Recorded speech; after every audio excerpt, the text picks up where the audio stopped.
Welcome to Books Are Good Medicine, a podcast sponsored by the Shakopee Mdewakanton Sioux community, featuring books and other Native American-focused teaching resources. We are your hosts, Allison and Odia. And Odia Wood-Krieger. Our guests for today's episode are Ferin Davis Anderson and Dr. Michael Dockry. Ferin is an environmental scientist and an enrolled citizen of the Turtle Mountain Band of Chippewa Indians.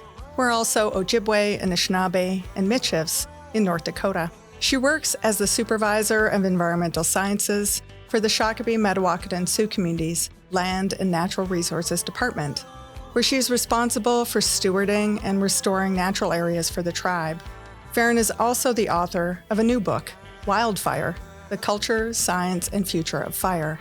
Dr. Michael Dockry is an assistant professor in the University of Minnesota's Department of Forest Resources. He is a member of the citizen Potawatomi Nation. His academic focus is on incorporating Indigenous knowledge into forestry and natural resource management, supporting tribal sovereignty and addressing tribal environmental issues. We recorded this conversation on location during the Minnesota Indian Education Association conference in March. We discussed how Ferin and Mike work to incorporate Indigenous perspectives into natural resource management, wildfire as a regenerative land management tool, and much more. Thanks for listening. Hello. I'm so excited. I have to say, my dad is going to be so pumped that Dr. Mike Dockry is here. We go back a little bit, you know. Yeah. We just a little background. I was at the College of Menominee Nation. It was a while ago, and you were on the second floor of the building, and I would I'd always make sure to walk by and peek in and see if you're there. And we would just have the most wonderful conversations about our forest. So the Menominee Forest is the most beautiful forest in the world. You can see it from like the outline of the reservation from space. Yes. Like it's incredible. It really, really is our pride and joy. And so you were there, we were working together, and then you left for Minnesota. And but then I ended up following you on over. There's a lot of draw to Minnesota. Yep, there is. But I'm just really excited to have you both here and talk about something that's really dear to us as Native people. And happy to have you. If you want to go ahead and introduce yourself. Bojo, Denwe Magana, Kwamet, Mashike, Manise, Indigenous, Green Bay, in Dochbaya, St. Paul and Deda, Anishinaabe and Dow, Bodwadme and Dow, Shishibani and Deben Douglas. Hello, everybody. I'm Mike Dockry. I'm a member of the citizen Potawatomi Nation. Our traditional territories are at the southern part of Lake Michigan. I'm born and raised in Green Bay, Wisconsin, so very close to you, Allison, there, Menominee. And then I had the distinct privilege to work with the College of Menominee Nation and the U.S. Forest Service. I was there about 10 years almost, where I did some graduate work looking at how Menominee people have managed to keep the forests intact and to have the diverse ecosystem that you have there, which is really the most intact forest in the Great Lakes, even though it's harvested every 10 to 15 years.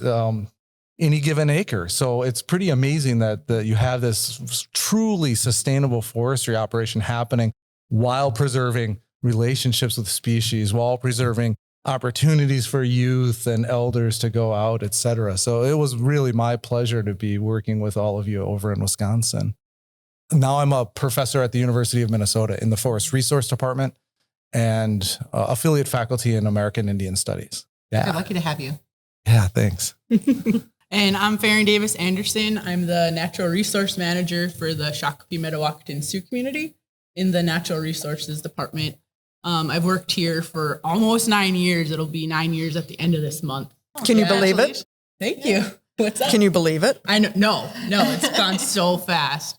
And I started out as a technician here and have been fortunate enough to work my way up to manager. And here we do a lot of habitat reconstruction and restoration, ecological awesome. Restoration. Mm-hmm. We're in such an urban area. You don't really think about having a lot of natural spaces, but the community has been really invested in bringing back those natural spaces, and that can lead to, a lot of cultural revitalization because we need those plants, we need these animals to be able to practice our culture in a lot of places. And so I help with that, and I also have written a book recently called Wildfire. Yeah. Yes, there it is. I will style it nicely for our viewers. Yes. And there's a nice lesson curriculum, right? Well, it's a teacher's guide. Mm-hmm. Teacher's guide. Thank you. Mm-hmm. Yeah, so a lot of other duties that we have involve fire. We do a lot of prescribed burning here in the metro area, and that's kind of uncommon. So a lot of people look to us and ask, how do you do that here? And it has been a lot of education, right? And a lot of convincing people that it's beneficial and bringing back our knowledge to this landscape. And so it's been really cool to see the growth in our department and in the community, and even like just the knowledge around fire. Been really cool. I was at a meeting last Friday morning, and they were like, we're doing burns in the next coming up, right? You're just starting. Please don't be alarmed. Yeah. So, but tell us a little bit about why they are good, or because now with the fires in California, and I mean, I think it's all on our radar now. On how powerful fires can be. For sure. I feel like every single year, the last couple of years, there's been a really big fire, and it's always really destructive. And I think that in the media, especially in the last 10 years with these mega fires, it's been really, fires are so dangerous. Right. They're destructive. Right. And they can be, right? And, but there's also the other side of that coin where we need to be putting more fire on the landscape to be helping these plant communities that have evolved with fire. But we've gotten out of balance with that. And I've actually talked to an elder about that too. And it's the same side of fire. So there's good and bad, and we haven't been acknowledging fire enough, and we haven't been building our relationship with it enough. Right. And so there's that's why, there's these destructive fires, because we haven't been doing our responsibility and taking care of these areas that should be taken care of with fire. And I think we just need to get back to that too, and more fire on the landscape. Right. And acknowledging the power and it being a relative. Just like water, all the elements, really. Yep.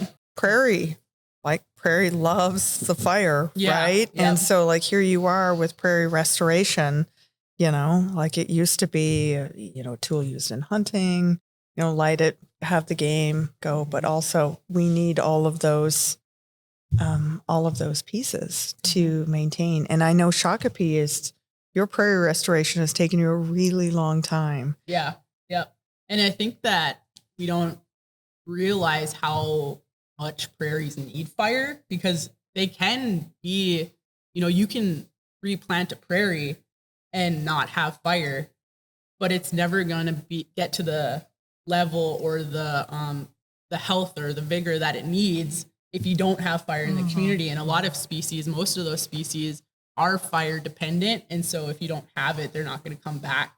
And again, that's a relationship with those plants that we need to foster, because they need that. So we need to be able to provide that for them too. And we're not, we don't have a whole lot of lightning strikes or natural fires in Minnesota anymore, because again, it's a policy or a law that any fire that starts naturally needs to be put out. And so again, that's our responsibility that we need to foster and grow those relationships. So Mike, I don't always think about you in terms of fire. I think about you with trees and rice and like all these other things. And I know that fire is, an important part of the work you do. But one of the conversations that I think about with you is you said you can look at the land and see how people live there based on what you can see, based on how people change the land. And I was wondering if you could talk a little bit about what you look for, or how you read the land, or how you pay attention to it, and how you see that interaction between humans and wild spaces. Yeah, a basic thing that I do is I look at the trees and try to imagine what the trees or what the area would look like when a particular tree or a group of trees were seedlings, because they were all seedlings once.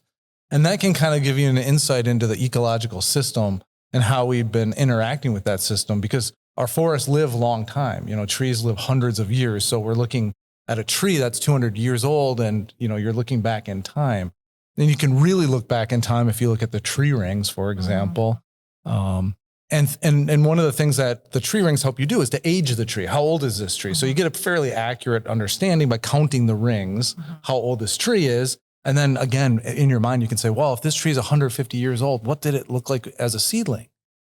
And maybe that tree is a sugar maple. Sugar maple love to have shade, lots of duff in the underlayer for them to grow, and they are able to thrive in shady environments until that moment when a tree is knocked over, let's say in a windstorm, or just gets old and kind of falls apart. Well, that lets a lot of light into the forest floor. That lets a lot more nutrients. That tree is no longer sucking all the water and nutrients out. And so it gives an opportunity for these seedlings that are sort of hanging out, waiting to go, to actually spring to life and really start shooting up. Versus a stand, maybe we're looking at a pine stand with a lot of large pine trees that look about the same size. They're about the same age. And you think, oh, what happened? Well, this was a big area now that was essentially seedlings at one point. And that's where fire comes in our systems here in the Great Lakes, where pine trees need that fire. They need the sun to come down to beat on the soil to kind of heat it up. They need that duff layer sort of cleared off. And what does that? Fire does that.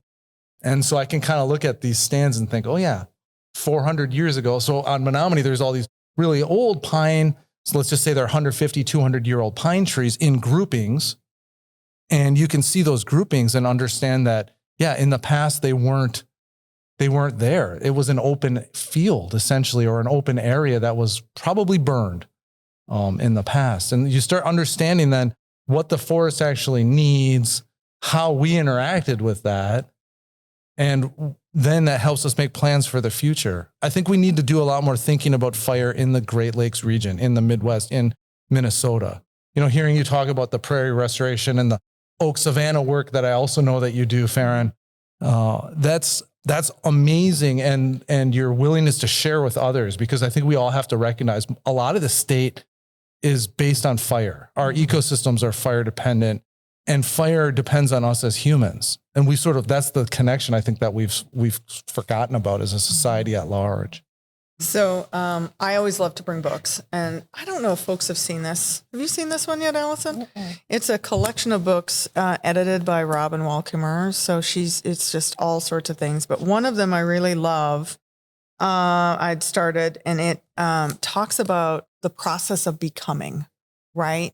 And it really sort of like bent my mind about, like, a lot of people want like an answer to something, right? But what is the becoming part, like the becoming of the tree and the becoming of the forest, and like that whole cycle, and sort of how we fit into that was just really, really beautiful. And of course, Robin, she's edited it all. So, it's lovely and beautiful and reciprocity. And so we'll stick that in the resources. But, this one particular piece I just love is that, we're all becoming, like, and I hear that in what you're saying with science, right? Like it's a process. It's we're learning, we're reclaiming, we're rebuilding, all of these things.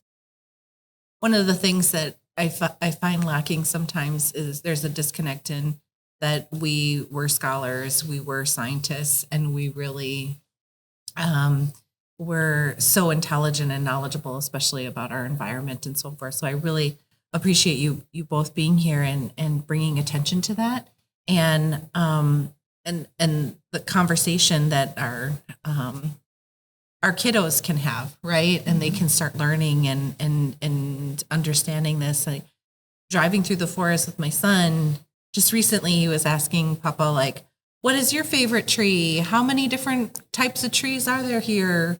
What burns the fastest? What's the hottest tree, right? And so I was like, man, this kid, look at him go, and so I think it's there for the kids, right? And so where would you say to maybe start some of this education with the littles? If you're in the K through 12 classroom, what maybe are some resources that you might think of that would be helpful to students picking out their favorite tree, right? How would they, or maybe sharing what y'all's favorite tree is. Do you all have a favorite tree? There was this sugar maple that's up north in Wisconsin that I met one time, and I was interacting with this tree, and it was exactly like I was describing. It was in a hemlock dominated forest, so there's lots of shade, and then there was this small sugar maple that looked like almost like a popsicle tree. So the leaves were sort of doing this. It wasn't very big around, but I knew that tree was probably 100 years old. Yeah. Yet it was only 2 or 3 inches in diameter. Yeah. And I remember looking at that and thinking, wow, that tree is so cool. So who knows? Maybe that tree is massive right now, because usually what happens is those trees will fall down around, and then again, the one that's waiting for the sunlight grows. So I think that sugar maple in Wisconsin is probably my favorite. Oh, that's beautiful. And I think, my dad, even before like Braiding Sweetgrass and all, these resources came about, I just remember being little and him telling us, oh, they're talking to each other right now. You just have to be, it just is, we knew all these things, right? And now the non-natives are learning about it too, But did you have a favorite tree? It's hard to say. Or maybe a type of tree, or, it's like, what do they say? Hard to pick your favorite child. That's so cute. No, and then, you get that question too about plants, and it's just so hard because there's different seasons that I have things that I gravitate towards. Right. And I think that that's something too, that in our curiosity about the outdoors, when you gravitate towards something like that, it's trying to tell you a message, right? Yes. So that's what I like to do. Your spirit is like, oh, this is what you're needing right now. Yeah. So whatever I'm gravitating towards at the time when I'm outside is usually what I want to learn more about. Yeah. And as far as like resources for K through 12, I think it's really important just to be outside because how are we going to build a connection, a relationship with our relatives, our plant relatives, if we're not spending time with them? Right. Or even acknowledging that they're there. Talking to them. Yeah. So.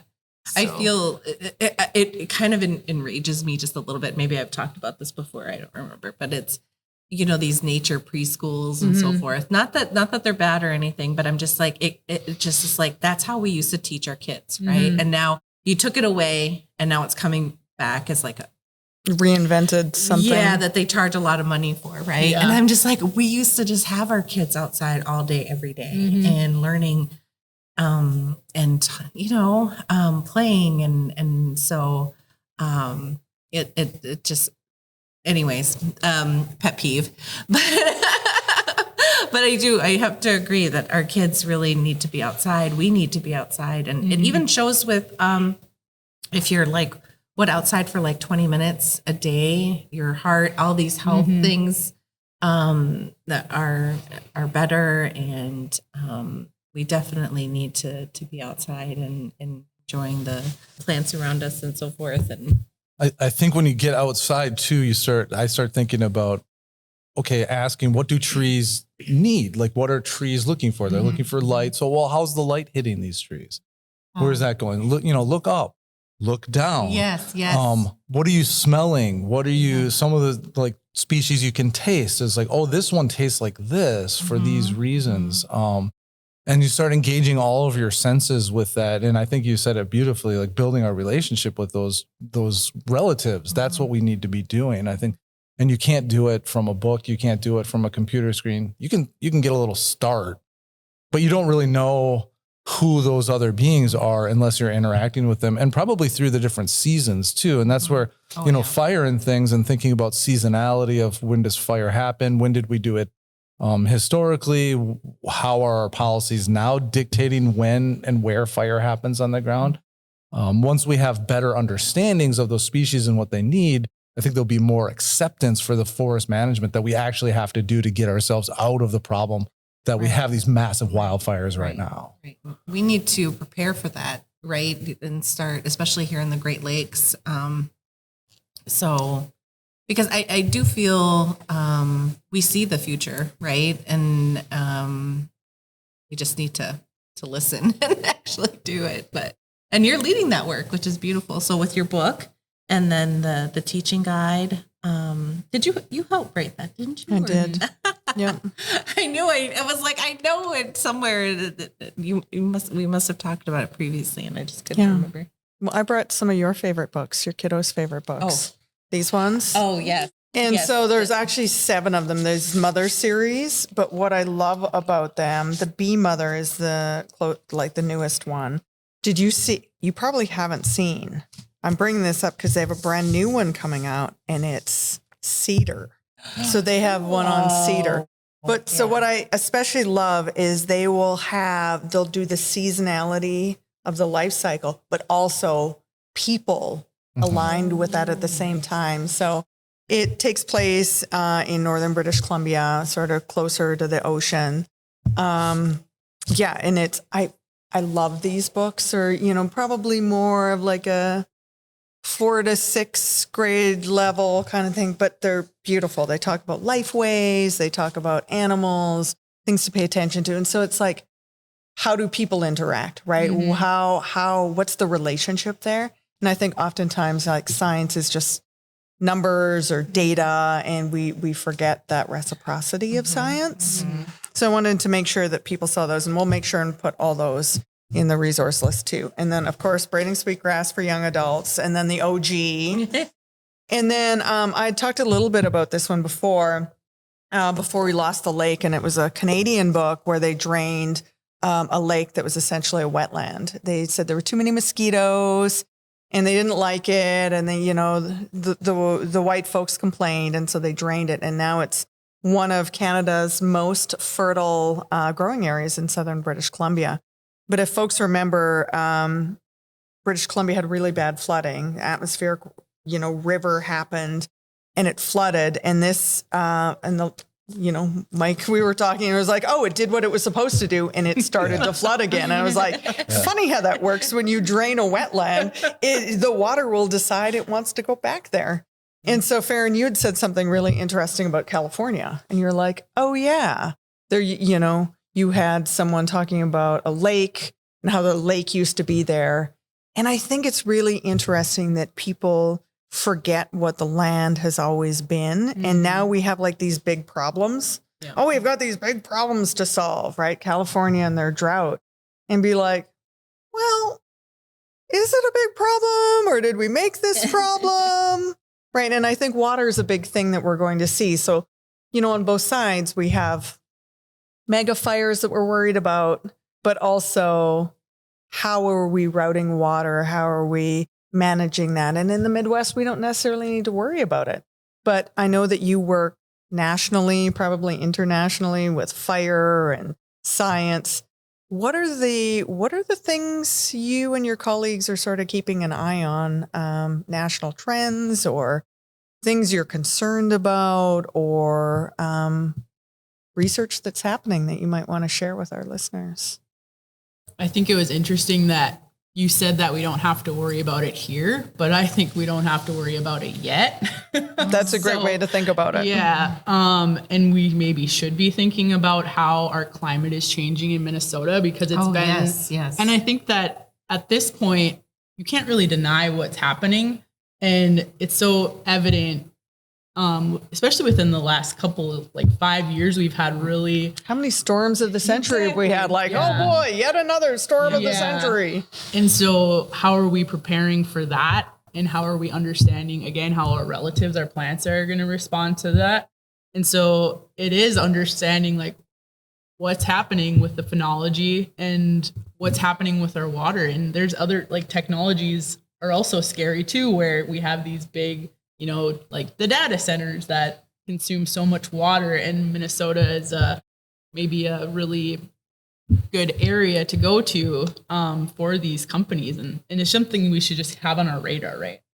For me, I think what we need to keep our focus on is understanding how our Indigenous communities have managed. That's not the best word, what is our relationship with the land? That's the bottom line, and really dive into that. And we see groups like the U.S. Forest Service looking to tribal lands for how to manage better. How does Menominee, for example, manage the forest versus the national forest just to the north? And we have Menominee as an example of sustainably harvested timber for over 150 years. And I mean, when I say this, I mean cutting trees and milling lumber into, or milling them into lumber, right?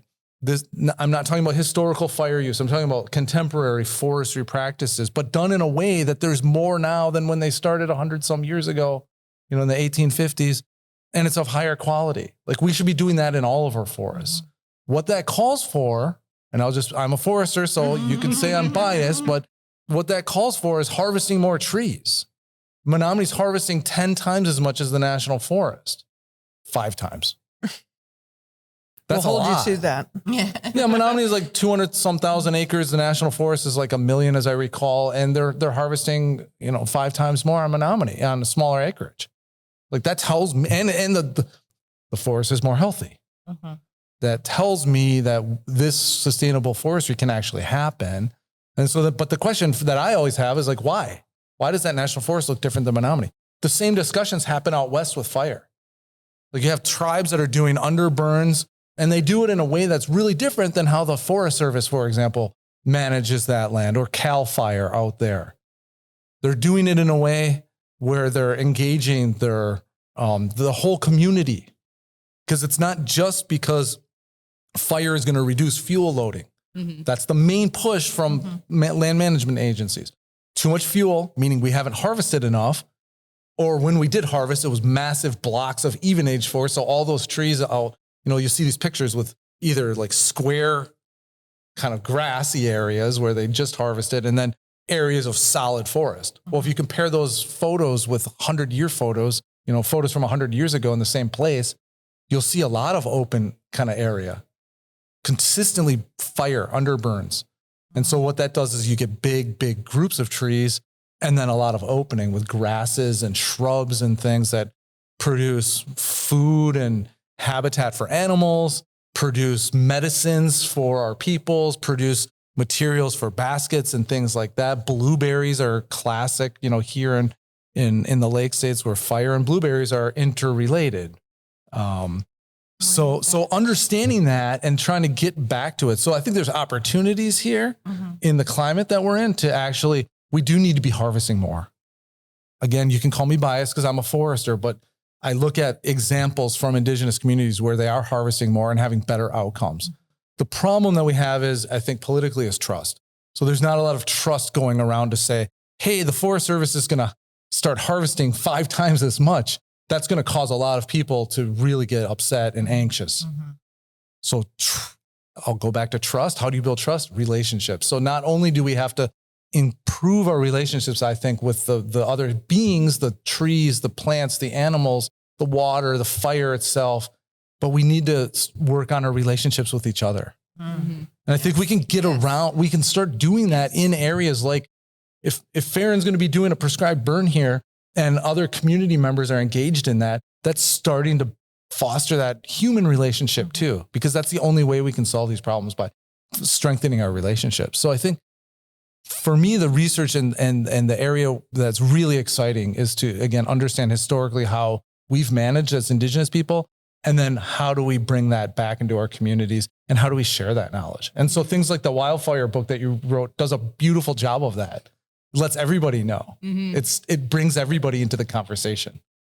And accessible for younger readers, right? Yeah, that was one of the reasons I wanted to join that project, because I hadn't learned anything in high school or middle school about fires.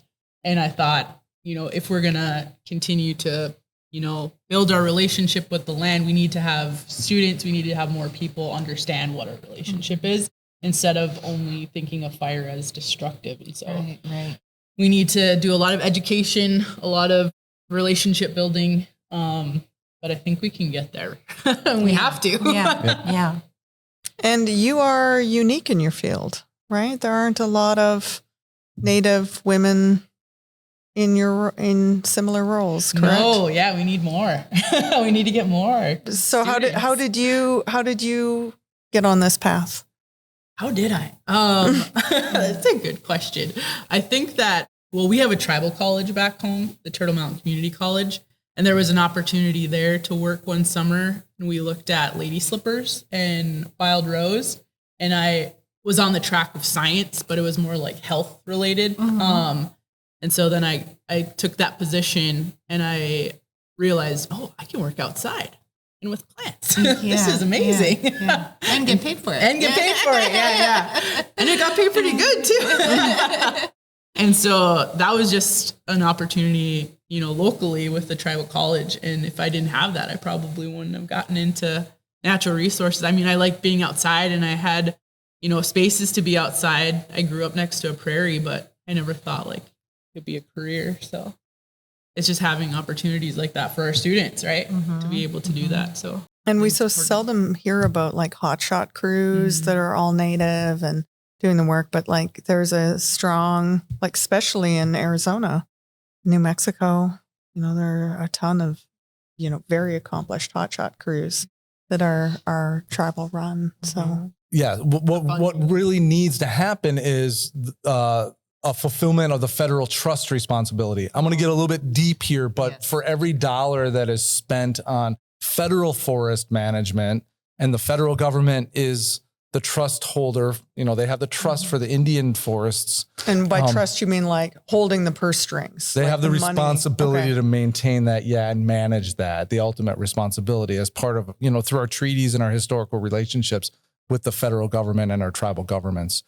For every dollar that the federal forests get for forest management, the tribes only get 30 cents. Wow. And it's been like that for 40 years. There hasn't really been an increase. So tribes actually need a lot more. But when you think about that, they're getting 2/3 less money to manage forests, and they're doing a better job. There's a lot of people that are calling for more tribal involvement in our federal forest management. And tribes definitely want to be managing on their ancestral territories. But we also have to make sure that tribes have the resources to do this. So whether it's a contract with the U.S. Forest Service or the Bureau of Land Management, we need to make sure that tribes have resources not only to manage the reservation forests, but also these other, lands that people are looking to tribes to do. Because frankly, we're in a crisis, and the managers are trying to figure out how to get out of it. And the tribes we have the same thing. We have fires burning on our reservations. We have, flooding and windstorms, et cetera. But it seems that we've maintained our relationships a little bit better. And there's the larger society wants to learn about this. And we want to teach because that makes it better for all of us. Right. Sustainable management across the landscape is better for everybody. And we take care of the forests and the land, and it'll take care of us, right? And so it's just to our benefit, that relationship. The land doesn't necessarily need us, right? We need it, and we need to take care of it. We were talking with the National Indian Education Association folks prior to this, and we were saying like science should be the easiest thing for you to teach when it comes to Native content. And so it's really exciting to hear the work you're doing with your students and, with community and on the land to teach people things or reconnect people to the land. It's really cool. Well, you're talking about reconnect to the land, but then reconnecting us, I just feel like from one of my very first jobs in my career, and then now, us reconnecting on this work here. It just is such a delight to have you. Really, really happy to have you. Do you have any confessions you want to make on air? No, I don't think so. I'll put this out there. Allison's dad has been he's been getting fish for me, but we haven't connected to actually make the handoff of the fish. So I'm waiting for some fish, but I like to hold it over his head. So it gives us something fun to talk about. I do have to say my dad is when I saw this topic, the first thing that came to my mind, he's the foremost knowledgeable person on our Menominee forest and he has such a wonderful relationship with it. All these stories, and what it brings to me is a sense of belonging, even when you don't feel like you're belonging somewhere else, right? Like he still could find his way in the forest. It'll be pitch black out. He's in the river, but the moon is there and he's fishing down the river. And it's just, And the highlight of his year every year is the oh gosh, Mike, you're gonna have to help me. It's in June, hex fly. With fly fishing. Oh. And it's just really, and now, so I think the forest and the land is something that has always taken care of us and been there for us. And he talks about fishing with others, right? Oh, this guy, he was, and so the land doesn't only foster, the water and the lumber and so forth, but it also fosters our relationships, right? And how we would always be with one another, like fishing and gathering, and how we spent time together and with our families and so forth. And we just need to not lose sight of that, right? That this is our community and these are our ways, and having our children remember that and not lose sight of that, right? And I think that's really been the theme of all of this is trust. How do you build trust? How do you maintain trust? And how does that impact relationships? Mm-hmm. And so I think we're all figuring that out right now. And so I'm really grateful for the three of you and to be able to have this conversation and, talk about all the ways we love the land together. Thank you. Thank you, Miigwech. Thank you for joining us for this episode of Books Are Good Medicine. Subscribe to our channel on Apple Podcasts or Spotify. You can also visit our website, booksaregoodmedicine.com, to find episodes and resources or to send us a comment. This podcast is sponsored by the Shakopee, Metawakan Sioux community and produced by Goff Public. Our theme music is Stomp Dance by Blue Dog. The opinions expressed on the Books Are Good Medicine podcast by its co-hosts and guests are their own in their personal capacities and do not necessarily reflect the views of any organization with whom they are affiliated or of the podcast sponsor.